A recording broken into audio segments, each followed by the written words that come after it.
Assalamualaikum warahmatullahi wabarakatuh. Halo Sobat Spensa. Ada yang baru nih dari multimedia Spensa Papa, yaitu segmen SOS. Tunggu dulu. SOS bukannya cara memberi santai ya? Salah. SOS merupakan singkatan dari Story of Spensa. Kalian tahu nggak pepatah ini? Tak kenal maka tak sayang, tak kenal maka ayo kenalan. Kenalin, aku Fatur. Aku Dia, aku Ahsa. Dan aku Arka. Kami akan menemani teman-teman semua dari awal hingga akhir dengan mengangkat tema makanan sehat untuk generasi hebat. Nah, ngomong-ngomong soal makanan, SMP Negeri 1 Padang Panjang, PJAS-nya udah go nasional loh. Hai, kita gak cuma berempat nih, kita juga kedatangan tamu istimewa loh hari ini. Wah, siapa tuh? Siapa ya? Beliau adalah Ibu Rahmaisa SKM yang kerap dipanggil Ibu Era. Beliau adalah Kabid Kesmas dan P2P Dinas Kesehatan Kota Padang Panjang. Tapi sebelum itu, jangan lupa untuk klik like, Komen, Share, And subscribe. dan jangan lupa untuk aktifkan tombol notifikasinya biar teman-teman semua tahu kapan Spensa Like, Papa update comment. video setiap harinya. Aktifkan Sikat. tombol notifikasi. Bye. Oke teman-teman, sesuai janji kami tadi, kami sudah bersama Ibu Era loh. Kak. Hai, Ibu. Hai, Bu. siang. Saya kenalin lagi lah. Ya. Beliau ini adalah Bu Rahmaisa atau yang kerap dipanggil Bu Era, SKM. Beliau merupakan Kabid Kesmas dan P2P Dinas Kesehatan Kota Padang Panjang loh. Pertama-tama kami mengucapkan terima kasih yang sebesar-besarnya Bu Sama-sama. karena sudah menyempatkan di sela-sela waktu Ibu untuk hadir ke acara SOS ini. Iya, terima kasih juga udah diundang ke sini. Iya. Nah, Bu, Kesmas itu sendiri artinya apa sih, Bu? Singkatan dari apa sih, Bu? Ya, di Kesmas itu sendiri singkatan dari kesehatan masyarakat. Sedangkan P2P-nya adalah pencegahan dan pengendalian penyakit. Jadi ada bidang yang dijadikan satu di dinas kesehatan. Nah, Bu, langsung aja. Jadi kan kami juga mengucapkan terima kasih pada Ibu. Dan kebetulan tema kita pada hari ini yaitu makanan sehat untuk generasi hebat. Nah, jadi pertanyaannya itu makanan sehat itu seperti apa sih, Bu? Ya. Makanan sehat ya. Kalau dari ilmu kesehatannya itu makanan sehat itu sekarang kalau dari tren sekarang yang ada di Kementerian Kesehatan, makanan sehat itu identik dengan isi piringku. Dalam satu piring itu harus lengkap isinya terdiri dari empat bagian. Sepertiga bagian dari setengah piring itu merupakan lauk. Lauknya boleh hewani, nabati ya. Boleh ikan, daging, ayam, atau telur, tahu, tempe itu termasuk lauk juga. Terus yang kedua, sepertiga dari setengah piring tadi lagi itu buah. Ya, buah bisa apa saja, baik yang tapi disarankan yang segar ya, yang segar, jangan yang beku gitu, yang segar. Terus yang 2/3 dari setengah isi piring tadi itu adalah makanan pokok. Makanan pokok kita apa coba? Nasi. Nah, betul, nasi. Jadi nasi itu 2/3 dari piring tadi. Yang terakhir itu 2/3 lagi adalah sayuran. Sayuran yang dimaksud di sini adalah sayuran yang banyak seratnya. Ya kan? Jangan dibalik. Kalau sekarang kan kejadiannya banyak dibalik ya. Nasinya dijadikan 3/3, sisanya lagi baru yang lain. Nah, kita juga tahu kalau kebiasaan di rumah itu biasanya sayur itu satu mangkok untuk 5 orang ya. Sebenarnya satu mangkok itu untuk 1 orang. Nah, jadi itu yang harus dibiasakan untuk memakan makanan sehat. Nah, kalau di Kementerian Kesehatan itulah sekarang yang dimaksud dengan makanan sehat bagi remaja, isi piringku. Jadi kalau kami di Dinas Kesehatan itu ada alat peraganya. Alat peraganya itu berbentuk piring dan ada sayur, lauk, makanan pokok dan buah di piring tersebut sebagai bentuk promosi pada masyarakat. Begitu. kalau ngomong-ngomong tentang makanan sehat nih Bu, sejauh mana sih pengaruh makanan sehat tersebut terhadap perkembangan kognitif dan konsentrasi kita sebagai siswa dalam belajar? Sangat mempengaruhi sekali, ya, sangat mempengaruhi sekali. Karena kalau kita salah memilih sarapan di pagi ya, salah memilih sarapan itu biasanya akan membuat tidak nyaman dalam mengikuti pembelajaran sampai selesai. Contoh salah memilih sarapannya. Misalnya pagi itu lebih suka bikin mie rebus, ya kan? Bikin mie rebus ternyata pengalaman yang penelitian pernah dilakukan dalam mie rebus itu sebenarnya kalau minyak itu tidak berbahaya ya, karena orang Jepang aja makan mie ya kan. Buktinya mereka pintar-pintar. Tapi yang mempengaruhi itu adalah bumbunya. Nah, memang kalau kami menyarankan kalau mau makan mie rebus itu memang bumbunya setengah aja yang dipakai, jangan semuanya. Nah, itu kalau kita salah memilihnya, makanan pagi bisa berakibat perut tidak nyaman, ya. Ngantuk juga bisa. Lidah bagian rongga mulut itu akan terjadi nggak enak gitu loh, sehingga tidak membuat Ananda semua konsentrasi untuk menerima pembelajaran, mencerna apa yang didapat dari guru, sehingga mempengaruhi dalam belajar gitu. Sering kita dengar juga nih, Wah, kalau makanan sehat kan tidak enak ya, Bu. Soalnya kan banyak yang direbus, makan sayuran. Sementara kami anak muda kan sukanya yang digoreng gitu. Siapa bilang makanan sehat tidak enak? Ya, makanan sehat itu enak sebenarnya, tergantung bagaimana kita mengolahnya ya.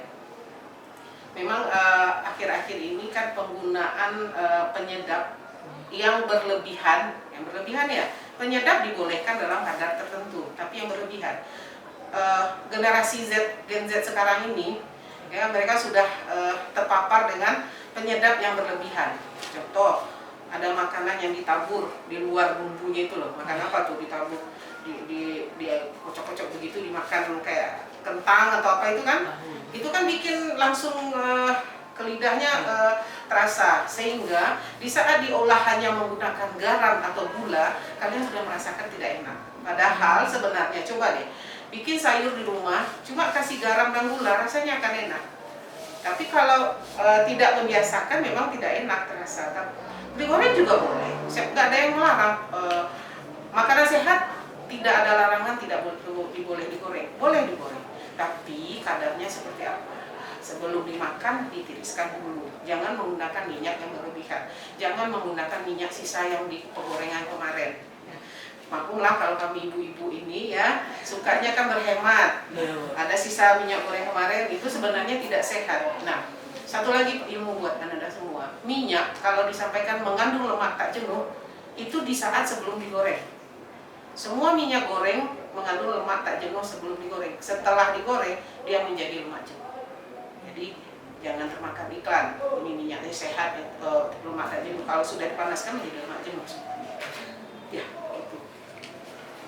Nah, mungkin Ibu bisa memberikan pencerahan tentang apa aja sih makanan yang cocok bagi kami pelajar yang bisa buat dicemil-cemil gitu, tapi sehat gitu, Bu.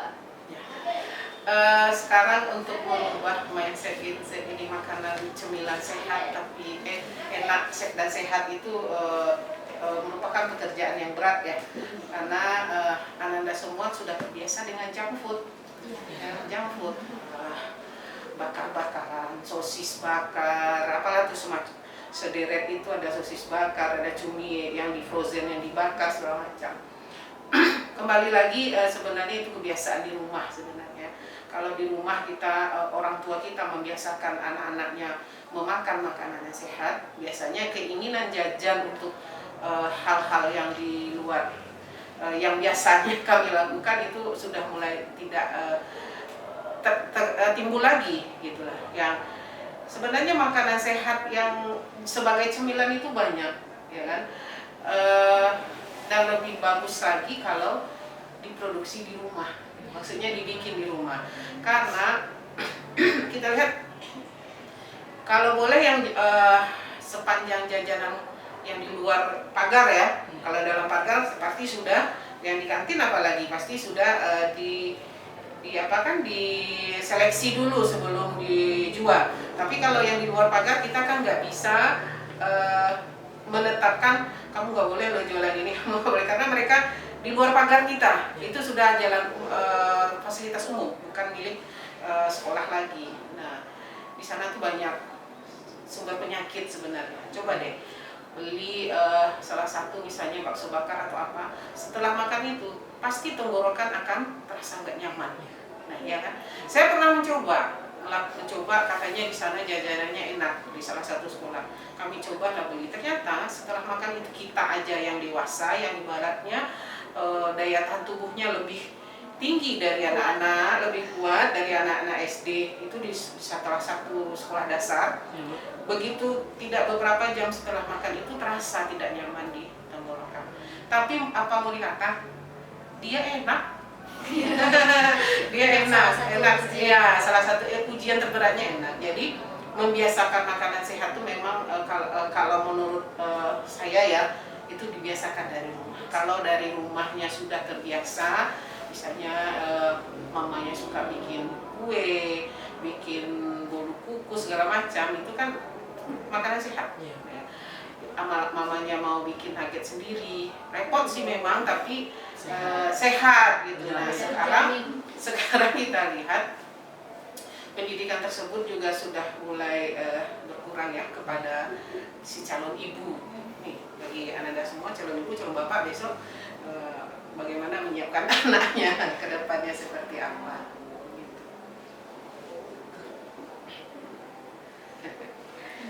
Ada lagi? Apa coba?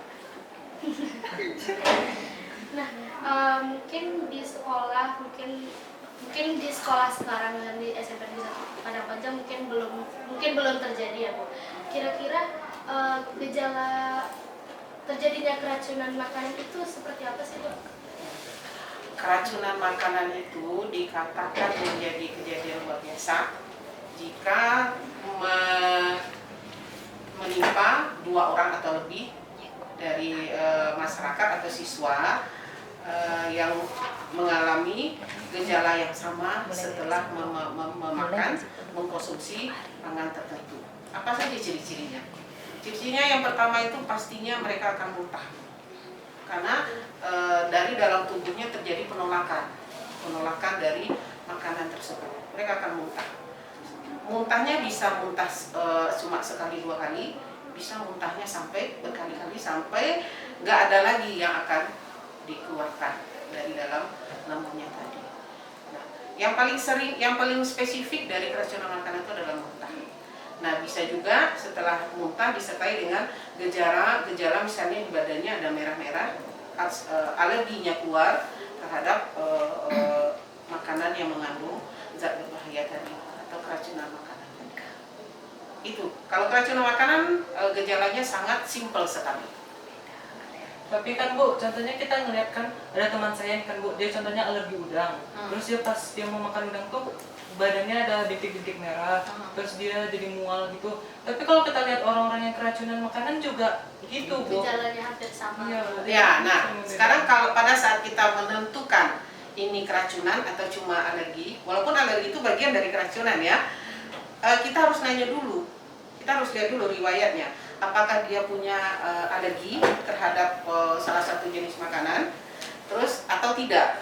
Jika tidak, tapi pada saat dia mengkonsumsi tersebut, dia langsung mengalami reaksi yang seperti yang saya sebutkan tadi, itu sudah masuk kategori keracunan. Kira-kira apa ya Bu kalau tindakan awal kita kalau ada orang di sekitar yang keracunan makanan gitu? Ya. Kita yang melihat. Kita yang melihat yang pertama sudah pasti kita bawa ke ruangan, ya, kita bawa ke ruangan yang bebas dari banyak orang. Kita kalau di sini UKS kali ya, ruang UKS, dibawa ke ruang UKS. Di sana dia direbahkan, diberikan susu dulu, karena susu merupakan penawar racun makanan. Nah, berikan susu. Tapi ada juga yang tidak bisa menerima, ya, tidak bisa menerima susu tadi tersebut, sehingga kalau sudah kejadian seperti itu, langkah dari kawan-kawan pihak sekolah, ya, baik remaja, UKS apa PKPR ya? Ada PKPR kan di sini? UKS apa? PMR. PMR, aduh PKPR beda ya? Iya Bu. Ya, berarti mereka itu akan langsung melakukan koordinasi dengan pihak puskesmas. Karena kalau sudah terjadi penolakan dari si susu tadi itu. Nah, itu nanti di rumah sakitnya lambungnya akan dikuras. Lambungnya akan dikuras dengan cara dimasukkan cairan ke dalam lambungnya itu sehingga dia akan mengeluarkan sisa-sisa yang ada di dalam lambungnya tadi melalui muntahan tersebut. Kalau masih bisa dinetralisir dengan susu, masih alhamdulillah, tapi kalau sudah tingkat keparahannya sudah jauh, itu lambungnya akan dikuras. Bu, kan jadi kalau kita dengar gitu kan kita jadi takut kan? Nah, iya benar. Jadi gimana cara kita mengantisipasi atau meminimalisir kejadian keracunan itu? Ya, yang pertama sudah pasti kita harus memastikan makanan yang kita makan itu aman. Caranya bagaimana? Diolah dengan benar, menggunakan bahan yang segar, dan dikemas dalam kemasan yang sehat juga. Ada juga walaupun bahannya segar tapi cara pengolahannya salah, dia jadi beracun juga. Ada yang bahannya segar, pengolahannya benar tapi kemasannya salah, dia jadi beracun juga. Makanya kan kita sudah dilarang menggunakan yang pertama styrofoam, itu sudah tidak boleh lagi karena dalam kondisi panas dia akan bereaksi dengan makanan tersebut. Terus yang kedua menggunakan plastik warna hitam atau plastik berwarna, itu juga tidak boleh. Yang diajarkan sekarang itu adalah plastik warna putih. Itu yang harus kita pastikan dulu. Dan kalau itu sudah dipastikan, di mana kita dapat makanan yang tadi itu, pengolahnya benar, bahannya segar, kemasannya benar, sudah pasti di kantin sekolah, ya kan? Sudah pasti di kantin sekolah, benar kan? Karena saya yakin di kantin sekolah itu sudah ada seleksinya kan? Siapa saja yang boleh memasukkan ke dalam, apa saja yang boleh, apa yang tidak. Kalau yang di luar pagar tadi itulah yang tidak bisa kita atur sebagaimana, walaupun kita sudah memberikan penyuluhan juga sih terhadap mereka. Tapi kan Bu, apa aja sih kayak dampak-dampak dari keracunan itu ke tubuh kita, kayak apa aja kemungkinan terparah yang bisa terjadi? Yang pertama sudah pasti dehidrasi, karena kita mau makan cairan terus. Sementara yang masuk susah, itu sudah terjadi pasti dehidrasi. Nah, yang paling kita takutkan itu jika dehidrasinya sudah parah, ya kan? Makanya dilarikan ke rumah sakit. Yang pertama selain menguras lambungnya, yang kedua mengasih cairan melalui cairan infus, karena sudah tidak bisa gerakan peristaltik khususnya, nggak mau lagi menerima makanan, makanya setiap yang masuk keluar, makanya melalui cairan infus. Nah, tadi Ibu kan menyarankan salah satu caranya itu dengan memberikan susu. Jenis susu yang diberikan itu apa sih Bu? Apakah susu kental manis menjadi salah satu cara atau bagaimana gitu? Susu yang dipergunakan, Ya, susu yang yang untuk dipergunakan. menetralisir. Susu yang dipergunakan untuk menetralisir itu adalah susu cair, Susu cair. bukan susu kental manis. Susu kental manis itu juga tidak baik bagi Anda semua kalau dikonsumsi berlebihan. Kenapa? Gulanya banyak. Ya, gulanya banyak. Makanya tidak disarankan dalam pencampuran kue atau minuman atau apa itu menggunakan susu kental manis. Kalau susu cair itu gulanya sedikit. Susu cair itu bentuk apanya seperti apa? Kayak susu murni atau susu Bisa, kemasan? susu murni kayak kita kan di sini punya ini nih peternakan sapi. Boleh, susu itu boleh. Karena itu susu cair yang diolah, bukan sudah dijadikan kental manis ya. Susu fresh milk yang ada di Solayan, Ultramilk, Indomilk yang bukan yang kental manis ya, yang kemasannya yang tinggi-tinggi itu tuh boleh. Berarti boleh pakai rasa? Boleh. Yang tidak disarankan tadi itu susu kental manis, karena kita harus mencampurnya lagi dengan air. Iya. Airnya kita tidak tahu bersih apa enggak. Iya. Tapi kalau susu UHT susu UHT namanya itu kalau yang itu tuh itu sudah dikemas dari pabriknya dalam kondisi steril semua. Sudah diyakini itu tidak ada lagi bakteri di dalam. Justru kalau menggunakan susu kental manis akan menambah parahnya keracunan tadi. Berarti nggak harus susu yang warna putih, berarti boleh Enggak, boleh. campur ya? Iya. Kira-kira apa nih pesan dari Ibu untuk kami sebagai pelajar dalam menjaga kesehatan, terutama memilih makanan gitu? Ini repot. Karena saya menasihati anak saya sendiri juga repot gitu kan. Ya, yang pertama sebagaimana yang disampaikan tadi sudah pasti makanlah makanan yang sehat. Sehat itu terdiri dari bahannya yang segar, ya kan, atau aman dari segala jenis bakteri, pengolahannya yang benar, dan kemasannya yang sesuai dengan kesehatan. Yang kedua, kurangi makan junk food. Junk food itu apa saja? Yang berminyak-minyak itu kok. Junk food itu makanan cepat saji. Oh. Nah, kenapa? Karena dia cepat saji begitu, berarti dia memiliki bahan-tambahan makanan yang membuat dia bisa cepat selesainya dikerjakan, ya kan? Terus yang ketiga, kurangi yang mengandung gula, karena sekarang obesitas di kalangan siswa yang atau yang seumur Ananda semua ini tingkatnya tinggi. Kalau sudah obesitas itu biasanya di kelasnya ngantukkan dulu. Ya. Coba cari deh temannya yang obesitas, pasti ngantukkan orangnya. Karena kenapa? Karena lemaknya terlalu banyak. Jadi dia capek mengolah lemaknya di dalam tubuh tadi itu. Kelelahan jadinya. Jadi otaknya terbagi antara bagaimana mengolah lemak, bagaimana dengan menerima asupan ilmu dari. Nah, sedangkan yang keempat, dia 5 aja sarannya. Keempat, kalau bisa bawa bekal dari rumah, ya, bawa bekal dari rumah. Walaupun isinya cuma nasi, sayur, telur, tapi bawa bekal dari rumah. Karena yakinlah bekal dari rumah itu lebih terjamin, baik higienisnya maupun cara pengolahannya. Karena yang menyiapkan kan orang tua kita sendiri. Yang kelima, terlepas dari makanan tadi, itu aktivitas fisik supaya Ananda semua tetap sehat, ya. Karena sekarang anak-anak Gen Z sekarang lebih suka duduk di rebahan di kasur, lihat HP, scroll TikTok atas bawah gitu ya, daripada beraktivitas fisik. Ya, alhamdulillah yang menemani saya hari ini bodinya bagus semua, ya. Karena mungkin pola hidupnya juga sehat semua ya. Nggak tahu lah teman-teman yang lain kan.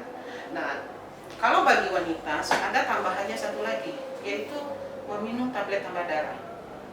Nah, kami dari Puskesmas, kawan-kawan dari Puskesmas sering kan mengantarkan tablet tambah darah ke sini. Cuma kejadiannya yang merah tuh bukan rona pipinya, tasnya. Karena tabletnya di dalam tas tidak diminum, pecah, jadi luntur ke dalam tasnya. Kebanyakan tasnya yang berwarna merah, bukan pipinya.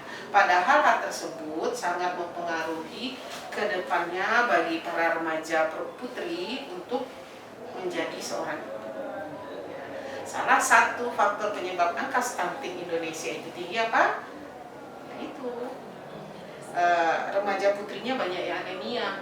Jadi pada saat berkeluarga, merencanakan kehamilan, itu anemianya tidak ditangani dulu, sehingga nanti melahirkan anak-anak yang stunting. Itu pesannya 5 saja. Nah Bu, terakhir nih kami pengen minta nih Bu, apa kata-kata Ibu kuat Ibu untuk apa ya? podcast kami kali ini. Apa ya? Apa ya?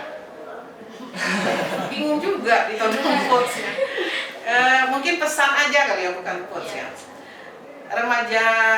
Remaja itu merupakan aset negara. Aset negara yang nantinya akan meneruskan negara ini ke depannya akan seperti apa.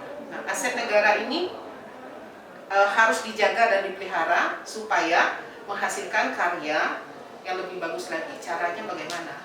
Ya dengan yang tadi, memakan makanan yang sehat. Remaja keren makannya makanan sehat. Oke? Terima kasih Bu. Ya. Nah teman-teman, kayaknya podcast kita udah selesai nih ya. Remaja sehat merupakan aset negara. Aset negara dijaga dengan makanan sehat. Terima kasih Bu. Sama-sama, terima kasih juga. Ya. Di sela-sela waktunya mungkin yang padat ya Bu. Libur malah. Oh, libur. Libur. Iya. Tapi terima kasih ya Bu. Iya. Banyak ilmu yang kami dapat hari ini Bu. Iya, mudah-mudahan maju ya. Amin.